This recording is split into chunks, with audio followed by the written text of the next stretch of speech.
I'm joined on the line now by Eylon Levy, former Israeli national spokesman. Good morning to you, Eylon. I'm wondering, hello, good morning.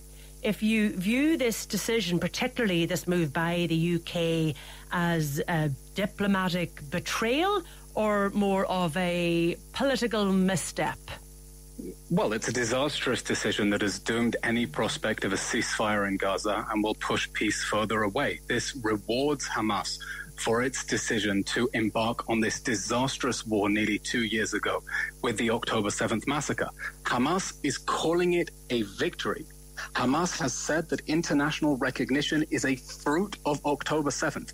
And that means Hamas has no reason now to free those hostages who are starving and being tortured and threatened with executions. It has no reason to end the war by laying down its arms because it feels vindicated. And this decision will therefore encourage Hamas to perpetrate more barbaric atrocities, to dig its heels in. I'm afraid it's pushed peace further away, and we're all going to pay the price for it. But isn't this a decision, Eylon, that is being made by a sovereign state who gave, I suppose, an ultimatum to Israel, who said that they wouldn't, I suppose, recognise Palestine if there was a ceasefire and if they fulfilled some other conditions? Israel had a choice here. Well, the UK lost its nerve. When this war began, it understood it could only end with Hamas removed from power and the hostages home. And I'm afraid Britain has decided that it can live with Hamas surviving this war. Israel cannot. Israel cannot allow this jihadi regime to live just a few hundred meters away from people's homes. But notice the ultimatum that Britain made. Britain said that if the war did not end by September, it would recognize a Palestinian state.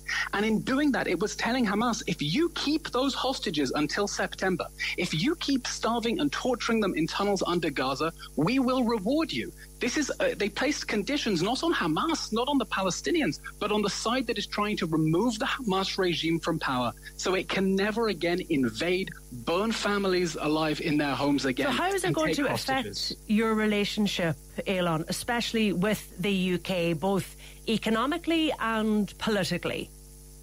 Well, I think that's for the British government to decide, and I certainly hope it won't take any more steps that will encourage terrorism in our region. I know the British government would be aghast to think that it is emboldening Hamas, but that is what it is doing. It is empowering Hamas by vindicating its decision to launch this war 2 years ago. But you sound quite hostile towards them, so I'm wondering, are you going to take any decisions to somehow punish the UK for what they have done? Well, I think Prime Minister Netanyahu has said that Israel's countermeasures will wait until after he returns from the General Assembly in New York. And they are considering them? Oh, absolutely, because Israel now has an important interest in safeguarding two national interests. The first is to reaffirm its control over an area that is absolutely existential for Israel's security. The Judea and Samaria, what you call the West Bank, leaves Israel only 9 miles wide. That's impossible to defend. Last week, we had Israeli forces arresting a Palestinian terror cell that was planning to launch rockets from the West Bank. That was stopped only because Israeli forces are on the ground. And Israelis understand, after the disastrous withdrawal from the Gaza Strip 20 years ago, that if we were to leave the West Bank, it would be used as a launch pad for rockets. The Israeli government and most of the Israeli people believe the establishment of a Palestinian state would not bring peace forward, it would push it further away. Okay, and the second thing, and the second national interest, if I may, with Western governments now rewarding Hamas and telling it that terror pays, Israel has an urgent interest to show terrorist groups that terror does not pay, that a price will be exacted for a decision to embark on those barbaric atrocities and to take and hold on to hostages. Britain is incentivizing Hamas terrorism. Israel now needs to work out how to disincentivize it so they never try this again. Well, I think the UK would say that they are trying to push for peace here, that they are trying to encourage a two-state solution, and perhaps they're trying to take a stand against Israel for starving the women and the children of Gaza. I'm sorry. Since the beginning of the war that Hamas began, over 2 million tons of aid have entered the Gaza Strip. That is 1 ton of aid per man, woman and child. Every day, hundreds of trucks of aid are entering Gaza. Do you know what happened this week? This week, Hamas gunmen opened fire at a UN convoy and stop the opening of a new humanitarian route. This week, Hamas hijacked 4 UNICEF trucks. UNICEF was forced to admit it itself. There is a problem of distribution of food inside Gaza because it is controlled by a jihadi regime. And that is what Israel you has let in say. I respect what you well, say, but I suppose a lot of us are going to believe what many of the independent NGOs working in that region have been saying for months now, that there is a man-made famine I can only ask your listeners to accept the facts. The facts are that Israel has allowed more than 1 ton of aid in for every man, woman and child, even while Hamas continues to hijack aid, tax it and starve our hostages. There is a problem of distribution inside Gaza because Gaza is controlled by a jihadi regime, and we have seen a catastrophic failure of UN distribution systems inside Gaza, but it is absolutely false to suggest that Israel has been blocking aid into Gaza. This is in fact the biggest operation in military history to deliver supplies into enemy-held territory so that civilians do not pay the price of the war that their leaders chose to embark on 2 years ago, and which, by the way, the overwhelming majority of Palestinians still believe was the correct decision to launch the October 7th war. And they think it was the right decision because it would lead to international recognition. And therefore, this decision is vindicating Hamas. Of that international recognition, we now have 3/4 of UN members recognising Palestinian statehood, including now the UK, Canada,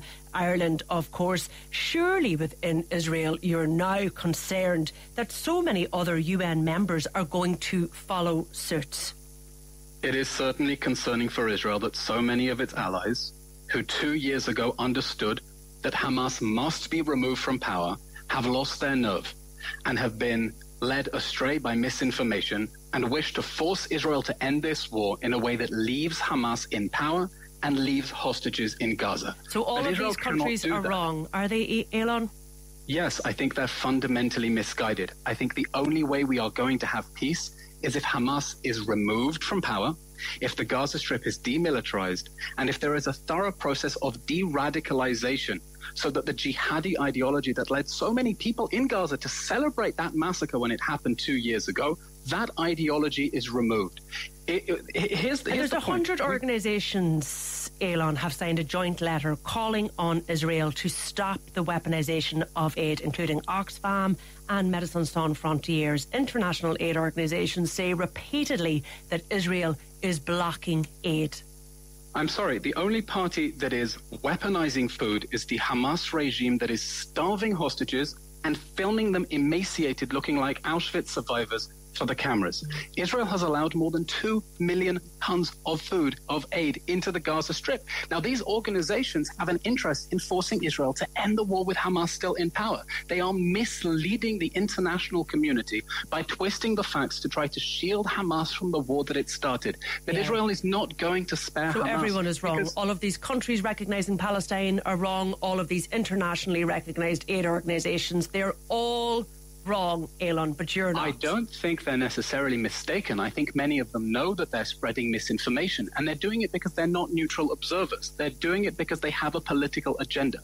They, like Hamas, do not believe that Israel should exist at all. They do not believe that Israel is legitimate. They're trying to help these organizations to continue their war against Israel. Unfortunately, the international community has been tremendously let down by organizations that have twisted the facts, that have made up lies, in the service, ultimately, it's harsh to say it, of a jihadi terrorist organization that will only keep the Middle East in ruin and war if it is allowed to continue. This is the key Benjamin point. Netanyahu has insisted earlier this month that he would never allow the creation of a Palestinian state. What credible solution at this point has Israel put forward for Palestine?